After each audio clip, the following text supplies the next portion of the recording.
tout le monde, j'espère que vous allez bien. Bienvenue sur ma chaîne By Dunia Cook. Alors aujourd'hui je vais faire du pain au blé complet, pas 100% au blé complet.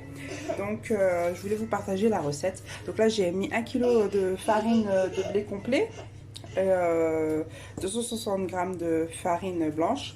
De toute façon je mettrai tout en barre de description. J'ai mis du sel et j'ai mis 2 cuillères à soupe de graines de lin. Là c'est des graines de lin blanches.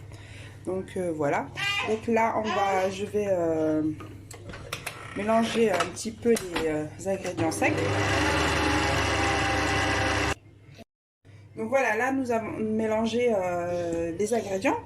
Au préalable j'ai hydraté la levure boulangère à de l'eau tiède. Je vous mettrai la quantité que j'ai mis. Donc là on verse le tout dans le bol. Et on va continuer de mélanger tout en rajoutant de l'eau. Donc à ce stade-là, je vais rajouter 2 cuillères à soupe d'huile d'olive. Ça, c'est pas une obligation, mais moi j'aime bien rajouter de l'huile d'olive dans le pain. Ça apporte un bon moelleux au pain. Donc là, je vais continuer à mélanger tout en rajoutant mon eau. On se dit à tout de suite. Donc voilà, notre pain a bien doublé de volume, comme vous pouvez le voir.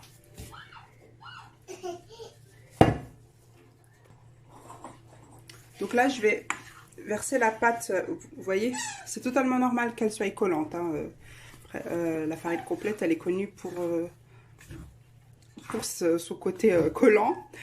Donc voilà, vous versez toute la pâte sur le plan de travail. Voilà. Là, je vais mettre un petit peu de farine complète. En même temps, je la dégaze. Je vais préparer aussi ma plaque de cuisson avec du papier sulfurisé pour former nos mini pains.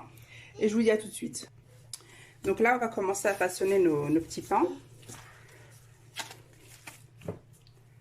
Mettez un peu de farine complète. Vous pouvez voir que la pâte... voilà.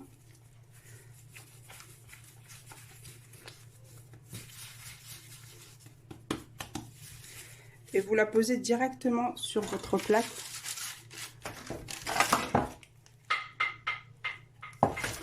Et vous les éloignez l'une de l'autre, bien sûr.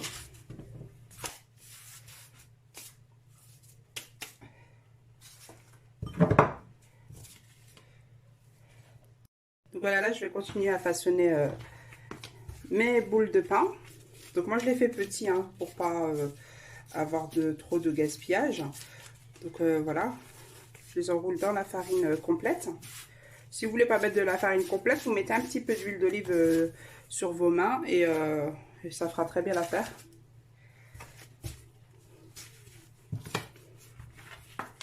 Donc si vous voulez les peser pour avoir des pains toutes de la même dimension, vous pouvez.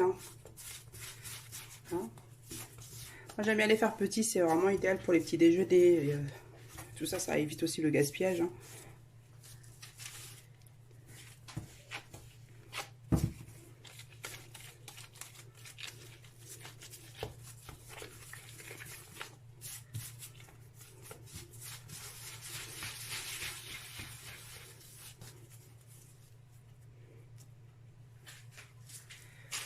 Donc voilà, je vais terminer de façonner mes boules et de les poser sur la plaque de cuisson et je reviens vers vous.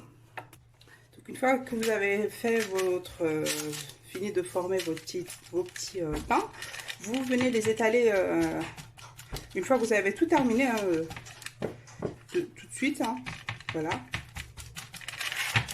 Et comme dit, c'est important de les laisser séparer l'une de l'autre. Donc là, on va les étaler comme ça. Et ensuite, je vais les laisser poser encore une fois 20 à 25 minutes, pas plus. Et on va les mettre au four à cuire.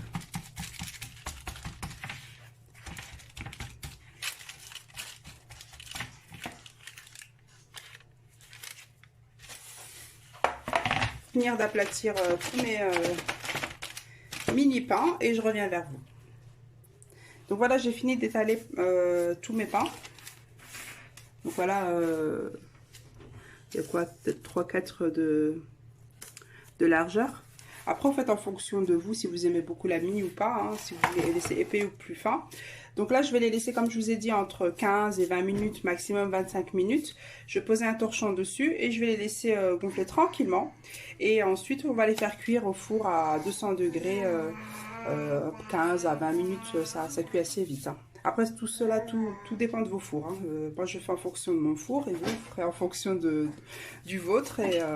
Et puis voilà, on se dit à tout à l'heure. Donc voilà, moi juste avant d'enfourner, je les hydrate avec un peu d'eau comme ça, légèrement, et je pique au milieu, voilà, et je vais les enfourner au four à 220 degrés, le temps qui cuit, hein, ça dépend de vos fours. À tout de suite. Donc voilà, nous arrivons à la fin de notre recette. Tous nos petits pains sont enfin cuits. Donc voilà, ça se présente comme ça, hein, comme vous pouvez le voir. Voilà, ils sont très moelleux. Ça se conserve très bien. Moi là, je vais les mettre au congélateur en faisant bien sûr un sachet de conservation. Il me restait un petit peu de pâte, j'en ai fait 2 petits. Voilà, comme vous pouvez le voir. Hein. Et puis là, j'en ai ouvert un à l'intérieur. Il n'y a pas beaucoup de mie. Donc voilà, après comme dit, si vous aimez la mie, vous les étalez pas trop. Et si vous aimez pas trop la mie, n'hésitez pas à bien les aplatir. Moi, je les ai pas encore très bien aplatis, mais ma petite famille aime quand c'est comme ça. Donc voilà, donc je vais en ouvrir un autre avec vous pour que vous puissiez voir. Vous voyez, la pâte, elle a bien développé. On voit bien les... Donc voilà, vraiment, n'hésitez vraiment pas à la faire. Donc voilà. Écoutez, là nous arrivons à la fin de notre vidéo. Je vous souhaite une agréable journée ou soirée. N'hésitez pas à partager la vidéo, de me dire ce que vous en avez pensé dans un commentaire. Hein, ça me fait toujours plaisir de vous lire et de vous répondre, bien sûr. Donc, n'oubliez pas de vous abonner. Hein, abonnez-vous, appuyez sur la petite, voilà, abonnez. Et appuyez sur la petite cloche de notification pour avoir toutes les nouveautés. Et likez, n'oubliez pas de liker. Et on se dit à très vite pour une prochaine vidéo. À bientôt!